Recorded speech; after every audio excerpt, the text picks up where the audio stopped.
Hello दोस्तों, आइए हम पॉलिटी के आरआरबी एनटीपीसी के इम्पोर्टेंट क्वेश्चन करते हैं जो हर बार आरआरबी रेलवे में पूछता है और ये पीवाईक्यू क्वेश्चन है। चलिए पहले क्वेश्चन पे चलते हैं। भारत की संसद ने किस वर्ष नागरिकता अधिनियम पारित किया? तो दोस्तों, नागरिकता अधिनियम 1955 का है, जिसमें नागरिकता अधिनियम में आया कि कैसे नागरिकता ले सकते हैं और कैसे नागरिकता को छोड़ सकते हैं। चलिए अगले पे चलते हैं। निम्नलिखित में से कौन सा अधिनियम भारतीय नागरिकता के अधिग्रहण को भी नियमित करता है? तो दोस्तों, आपने अभी पढ़ा नागरिकता अधिनियम 1955। ये नागरिकता अधिनियम 1955 में नागरिकता खोने के निम्नलिखित में से कितने तरीके हैं?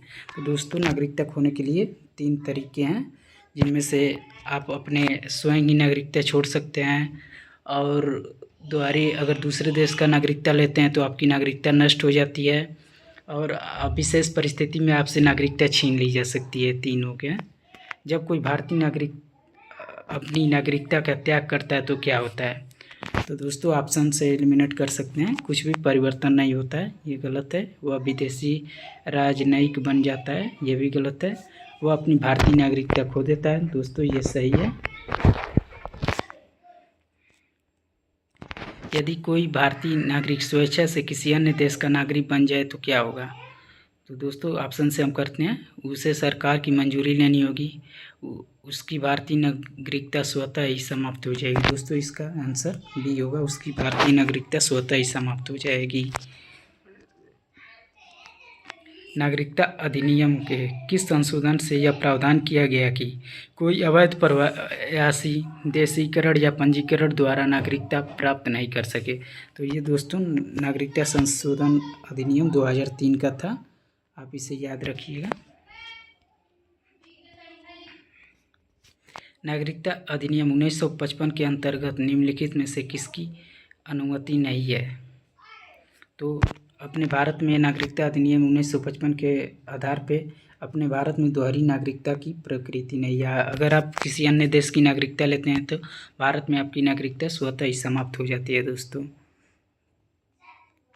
भारतीय संविधान के अनुसार भारतीय मूल के किसी व्यक्ति को भारतीय नागरिक के रूप में पंजीकरण के लिए पात्र होने हेतु न्यूनतम निवास अवधि कितनी होनी चाहिए? तो दोस्तों, भारत में नागरिकता लेने से पहले आपकी जो निवास समय होना चाहिए वो कम से कम 7 वर्ष होना चाहिए। तो आपका इसका डी हुआ।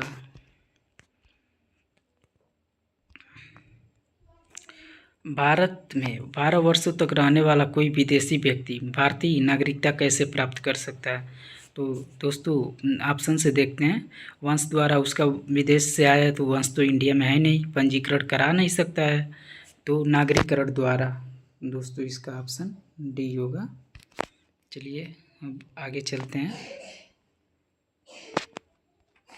संविधान में नागरिकता संबंधी प्रावधान कब लागू किए गए? दोस्तों, संविधान में नागरिकता संबंधी प्रावधान 26 नवंबर 1949 को किया गया था। याद रखिएगा दोस्तों, 26 नवंबर 1949 को भारत का संविधान को अंगीकृत किया गया था। उस दिन मतलब पूरा नहीं अपनाया गया था, उस दिन संविधान के कुछ अनुच्छेदों को लागू किया गया था और उस दिन भारत के अंग में लाया गया था संविधान। भारतीय संविधान का कौन सा अनुच्छेद संसद को कानून द्वारा नागरिकता के अधिकार को विनियमित करने की शक्ति प्रदान करता है? यह अनुच्छेद 11 हो जाएगा। दोस्तों, इसको याद रखिएगा, ये भाग 2 के अंतर्गत आता है। भाग 2 में नागरिकता का दिया गया है। संविधान में एक परिचयात्मक कथन जो संविधान के कारणों एवं मार्गदर्शक मूल्यों को बताता है कहलाता है? ये दोस्तों प्रस्तावना कहलाती है। तो संविधान के जो परिचय देता है आप इसे समझ लीजिए, उतना लंबा पढ़ने की आवश्यकता नहीं है। भारतीय संविधान में अनुच्छेद 4(2) के अनुसार अनुच्छेद 2 और 3 के अंतर्गत कानून पारित करने के लिए किस प्रकार के बहुमत की आवश्यकता होती है? तो दोस्तों, भारतीय संविधान अनुच्छेद 2 और 3 में जो भी हमें संशोधन और नियम बदलने या बनाने हैं उसके लिए साधारण बहुमत की आवश्यकता होती है। साधारण बहुमत का मतलब होता है अगर 50% से एक भी वोट आपको मिले तो इसे साधारण बहुमत कहते हैं। भारतीय संविधान में कितने देशों से विशेषताएँ ली गई है? तो दोस्तों, भारतीय संविधान में 10 देशों से विशेषताएँ ली गई। भारतीय संविधान को उधार का थैला भी कहा जाता है। दोस्तों, आप याद रखिएगा। निम्नलिखित में से किस मामले में बुनियादी संरचना सिद्धांत पहली बार अस्तित्व में आया? केशवानंद भारती मामले में आया था दोस्तों केशवानंद भारती मामले में आया कि आप संविधान में पूरी तरह से संशोधन कर सकते हैं, लेकिन उसके मूल ढांचे में वहाँ पे संशोधन नहीं कर सकते हैं जहाँ उसके मूल ढांचे में परिवर्तन आ जाए। भारत की संविधान सभा का विचार पहली बार किसने दिया था? तो दोस्तों ये बहुत इंपॉर्टेंट क्वेश्चन है, ये याद रखिएगा। ये M.N. राय ने 1934 में दिया था। विश्व का सबसे लंबा लिखित संविधान किस देश का? इसे अपना प्यारा देश भारत का है दोस्तों। भारत में राजनीतिक व्यवस्था की मुख्य विशेषताओं के बारे में निम्नलिखित में से कौन सा कथन सही है? तो दोस्तों पहला पढ़ते हैं। यह एक लोकतांत्रिक गणराज्य है दोस्तों, ये भी सही है। यहाँ संसदीय शासन प्रणाली है, ये भी सही है। सर्वोच्च शक्ति भारत की जनता में निहित है, ये भी सही है। यहाँ एकीकृत सत्ता का प्रणाली, ये गलत है दोस्तों। तो हमारा ऑप्शन 1, 2, 3 हो जाएगा। तो 1, 2, 3 इसमें दिया है। चलिए दोस्तों, निम्नलिखित में से किसने भारतीय संविधान को वकीलों का स्वर्ग और आम नागरिक के लिए समझना कठिन था?